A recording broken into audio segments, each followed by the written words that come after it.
तो वो बोल भी नहीं सकते थे। बोलते थे तो सब अस्त व्यस्त हो जाता था, थोड़े बहुत बोलते तो वो भी समझ में नहीं आता था क्या कह रहे हैं, फिर भी लोग उसमें से मतलब निकाल लेते। उसमें से मतलब निकालना आसान भी था। कोई लॉटरी के टिकट का नंबर निकाल लेता उनके बोलने से। वो जो बोलते उसमें कुछ साफ तो होते नहीं था क्या बोल रहे हैं, सब गड़बड़ था।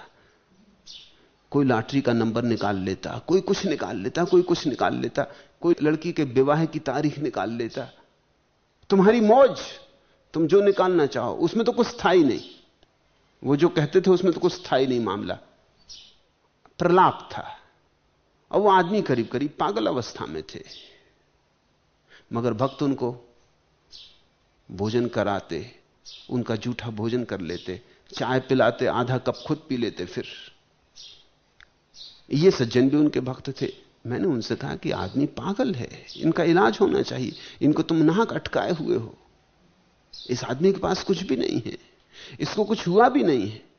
वो कहने लगे ऐसा कैसे हो सकता, फिर इतने लोग इनकी पूजा कैसे करते। तो मैंने कहा तुम मेरे साथ चलो, मैं तुम्हारी पूजा 3 दिन के भीतर करवा दूं, फिर तो मानोगे। वो बोले फिर मान लूंगा, मेरी कौन पूजा करेगा। मैंने कहा तुम एक काम करना, तुम चुप रहना, बोलना भर नहीं 3 दिन। उनका ठीक। वो मेरे साथ कलकत्ता गए। जिस घर में हम ठहरे थे वो एक बड़े प्यारे आदमी थे, सोहनलाल दुगड़। अब तो चल बसे।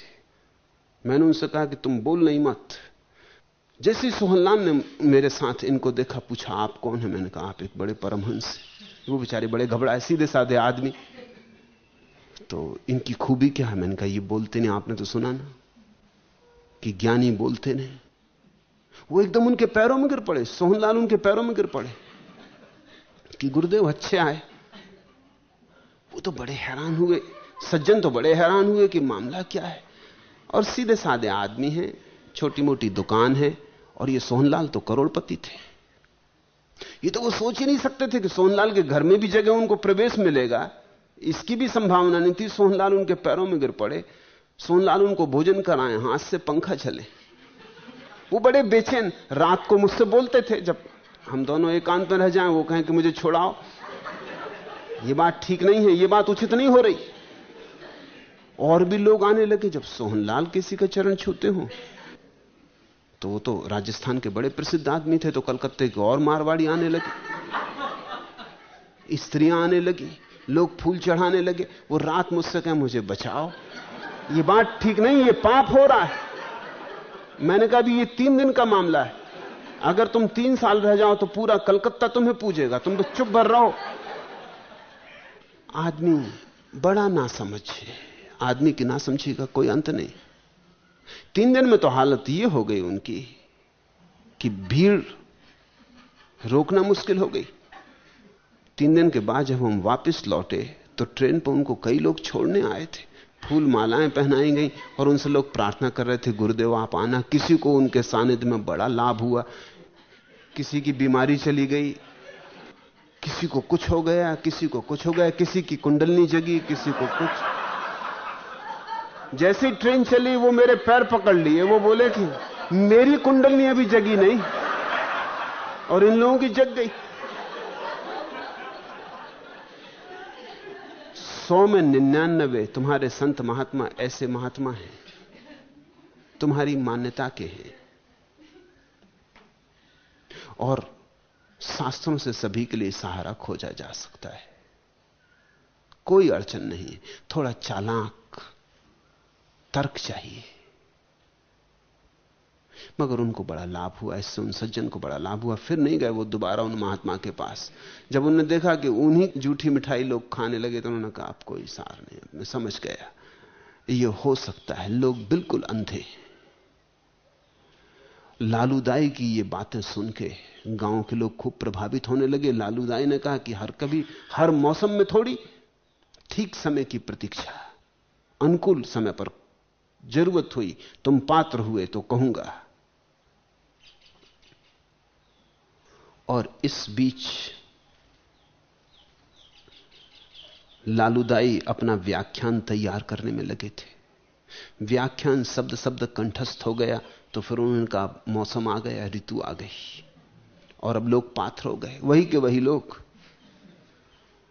अभी मिट्टी के पात्र थे, अब सोने के हो गए। जब तुम्हारे पास बोलने को कुछ आ गया तो अब कौन फिक्र करता है पात्र इत्यादि की।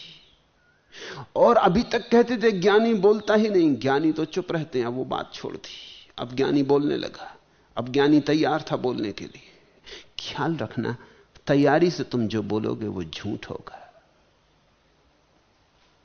सहजता से जो आएगा वही सच होगा। सत्य सहज आविर्भाव है, उसका कोई आयोजन थोड़ी करना पड़ता। और जब तुम आयोजन करोगे तो मुश्किल में पड़ोगे। लालूदाई अकारण मुश्किल में नहीं पड़ गए, ऐसे तो बातचीत कर ही लेते थे, बोलते ही थे। तुमने देखा हर आदमी बात कर लेता है और कभी मजे से बात कर लेता है। साधारण आदमी भी रसदायी बातें करते हैं, उनके साथ भी बात करने में मजा आ जाए, उनकी बात सुनने में मजा आ जाए। साधारण आदमियों में भी बड़ी कला होती है बोलने की, लेकिन उनको मंच पे बिठा दो तो मुश्किल खड़ी हो जाती। यही मंच के नीचे इतने मजे से बोल रहे थे, बात कर रहे थे, मंच पे बैठती कुछ गड़बड़ हो जाती। क्या बात हो गई? इनके पास जवान वही, कंठ वही, ये आदमी वही, जरा सी ऊंचाई पे बैठ गए, इससे फर्क क्या पड़ सकता है?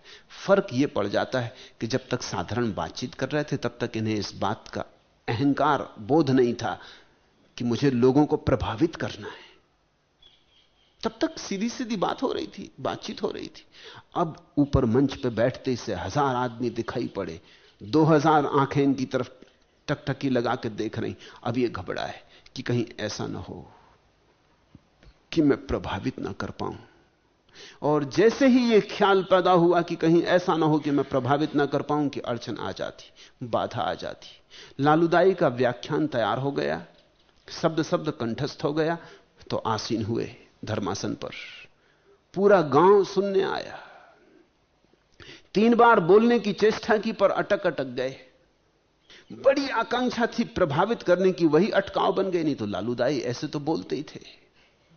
तुम ख्याल रखना, तुम्हारे जीवन में जितने उपद्रव खड़े होते हैं वो प्रभावित करने की आकांक्षा से खड़े होते। तुम अगर प्रभावित न करना चाहो तो तुम प्रभावशाली हो। तुम प्रभावित करने चाहो तुम सारा प्रभाव खो दोगे। तुमने देखा है एक स्त्री साधारण बैठी अपने घर में अपने बच्चे के साथ खेल रही, सुंदर होती, और जब वही स्त्री सब तरह का रंग रोगन लगा इत्यादि करके, आभूषण लाद के और सुंदर साड़ियां पहन के सड़क पर निकलती, तो अचानक बेहूदी हो जाती। वो जो सरलता थी, वो जो सौंदर्य था, वो गया। अब वो प्रभावित करने में उत्सुक है। अब वो साधारण स्त्री नहीं है, अब वो अभिनय कर रही। ये सड़क दर्शकों की भीड़ है। यहां ये सब सड़क जो है समझो थिएटर है, जहां सारे लोग देखने को उत्सुक है। अब उसने खूब रंग रोगन कर लिया है, चेहरे पर पाउडर पोत लिया है, भड़काने वाली साड़ी पहन ली है, चमकने वाले गहने पहन लिए। इन सब के बीच वो फूहड़ हो गई। फूहड़ता प्रभावित करने की आकांक्षा से पैदा होती, और इस प्रभाव करने की आकांक्षा में वो स्त्री न रही, वैश्या हो गई। वैश्या का मतलब क्या होता है? इतना ही कि दूसरे को प्रभावित करने की बड़ी प्रबल आकांक्षा है। इस स्त्री ने अपना सतीत्व खो दिया, क्योंकि अपनी सहजता खो दी। सौंदर्य तभी सुंदर होता है जब कोई बिल्कुल सहज होता है। जैसे ही जटिलता आई कि सौंदर्य में बाधाएं पड़ जाती। लालूदाई ऐसे तो बोलते ही थे, इन्हीं लोगों को प्रभावित कर दिया था कह के कि क्या बकवास लगा रखी। इन्हीं को चौंका दिया था कि क्या रखा सारीपुत्र में। अरे जवाहरात की परख करनी हो तो जौहरी से पूछो, मैं रहा जौहरी, मुझसे पूछो। इन सबको मैं जानता हूं, कुछ भी नहीं है इनमें। यही गांव प्रभावित हुआ था, यही गांव इकट्ठा हो गया सुनने। आज भीड़ के सामने खड़े होकर मुश्किल खड़ी हो गई। 3 बार बोलने की चेष्टा की, अटक गए। बस संबोधन ही निकलता उपास को, और वाणी अटक जाती। यह कहानी पढ़ के मुझे एक याद आई। ऐसी घटना घटी जब मैं विश्वविद्यालय में विद्यार्थी था, तो मुझे काफी शौक था वाद विवाद में जाने का। अब भी चला गया ऐसा नहीं, तो मैं सारे मुल्क में कहीं भी विवाद हो, किसी यूनिवर्सिटी में हो, चला जाता है। इतने मैंने मेडल और इतने ट्रॉफी इकट्ठी कर ली थी कि मेरी मां कहने लगी कि इस घर में आप जगह बचने दोगे कि नहीं, कि हम रहें कहां। इकट्ठे ही करता गया, जहां कहीं खबर मिलती मैं पहुंच जाता। और मेरा कॉलेज बहुत उत्सुक था क्योंकि उनका नाम बढ़ता। एक संस्कृत महाविद्यालय में एक प्रतियोगिता थी, तो मैं गया वहां भाग लेने। संस्कृत महाविद्यालय था तो स्वभाव था, संस्कृत महाविद्यालय के विद्यार्थी अंग्रेजी तो ठीक से जानते नहीं, पढ़ाई भी नहीं जाती थी उन्हें, थोड़ा बहुत ऐसा एक औपचारिक विषय की तरह पढ़ते थे। और यह भी ख्याल रखना कि संस्कृत पढ़ने वाला विद्यार्थी जब किसी को प्रभावित करना चाहे तो वो अंग्रेजी का उपयोग करेगा। तो संस्कृत कॉलेज का जो विद्यार्थी भाग ले रहा था प्रतियोगिता में, 3-4 शब्द तो उसने हिंदी में बोले और इसके बाद उसने बर्ट्रैंड रसल का एक उद्धरण अंग्रेजी में उद्धृत किया। वो प्रभावित करने के लिए सोचा होगा कि इससे प्रभाव पड़ेगा कि हम संस्कृत के विद्यार्थी कोई गांव के गंवार नहीं है, हम भी अंग्रेजी जानते हैं, बर्ट्रैंड रसल को भी जानते हैं। उसी में वो झंझट में पड़ गया। 2-3 शब्द तो बोला, चौथे पे अटक गया। मैं उसके पास ही बैठा था, उसकी दुर्दशा देख के वो इतनी मुश्किल में पड़ गया। अब उसने रटा होगा बिल्कुल क्रम से। एक रटने की एक खराबी ये होती है कि उसमें क्रम नहीं बदल सकते, क्योंकि एक शब्द के बाद दूसरा शब्द, जैसे रेलगाड़ी में डब्बे के बाद डब्बा आता है, अब वो आए नहीं, एक अटक गया तो पूरी गाड़ी अटक गई। तो मैंने तो उसको सहायता देने के लिए धीरे से कहा कि तू फिर से शुरू कर, शायद आ जाए। वो भी हद ना समझता, उसने फिर से शुरू कर दिया। उसने फिर कहा भाइयों एवं बहनों। तो लोग बहुत चौंके कि ये मामला। और फिर वही शब्द दोहराए, फिर वही बर्ट्रैंड रसल का, और वो फिर वहीं अटक गया। अब तो वो घबरा गया। अब तो मुझे भी आनंद आया। मैंने कहा फिर से। अटका हुआ आदमी मुश्किल में पड़ा, क्या करे, कुछ सूझे भी नहीं, आगे कोई गति भी नहीं। उसने फिर शुरू कर दिया कि भाइयों एवं बहनों। तब तो सारा विद्यार्थियों का समूह ताली पीटने लगा, लोग नाचने लगे कि ये हद हो गई। वो वहां से आगे नहीं बढ़ा। उसके 10 मिनट वो भाइयों एवं बहनों 3-4 शब्द, फिर बर्ट्रैंड रसल ने क्या कहा उसके 3-4 शब्द, और वहीं आके बस फुल स्टॉप। वहां के एकदम गाड़ी उसकी रुक जाए। उनका पूरा व्याख्यान वही रहा। लालूदाई की कुछ वैसी हालत हुई होगी। संबोधन निकला 3 बार, उपासको उपासको उपासको, और फिर अटक गए। चौथी बार तो संबोधन भी नहीं निकला। पसीना पसीना हो गए, सब सूझबूझ खो गई। याद किया, कुछ याद ना आया। हाथ पैर कपने लगे और घिग्गी बंध गई। तब तो गांव वाले असलियत पहचान गए। ये भी खूब बोध हुआ, समाधि हुई। और ये धर्मोपदेश करने चले थे लालूदाई और सारीपुत्र, और मौदगलायन को कहते थे क्या रखा है इनमें। और भगवान की भी आलोचना करते से चूकते नहीं थे। तो गांव के ही तो लोग थे। उन्होंने कहा हटाओ इसको, भगाओ इसको। उनके पीछे दौड़ने लगे, लालूदाई भागे।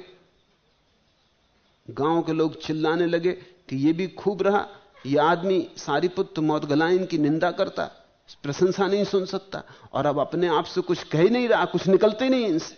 ये खूब धर्मोपदेश हुआ। लालूदाई भागते हुए मलमूत्र के एक गड्ढे में गिर पड़े और गंदगी में लिपट गए। आदमी अहंकार से जिए तो गंदगी में ही जीता, आदमी ईर्ष्या से जिए तो गंदगी में ही जीता। तुम तभी निर्मल होते हो जब न भीतर कोई अहंकार होता, न बाहर कोई ईर्ष्या होती। तब तुम स्वच्छ होते हो, सद्ध स्नात, अभी अभी नहाए हुए।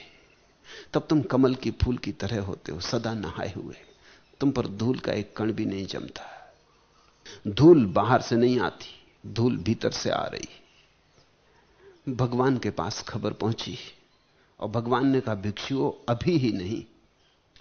यह लालूदाई जन्मों जन्मों से ऐसे ही गंदगी में गिरता रहा है। भिक्षुओं अहंकार गंदगी है, मल है। भिक्षुओं अल्पज्ञान घातक है। इस लालूदाई ने थोड़ा सा धर्म सीखा है, लेकिन उसका भी स्वाध्याय नहीं किया, उसे भी पचाया नहीं। शब्द सीख लिए हैं इसने कुछ, लेकिन शब्दों का अर्थ भी नहीं जानता। ऊपर ऊपर की कुछ जानकारी इकट्ठी कर ली है, भीतर का ऐसे कुछ पता नहीं है।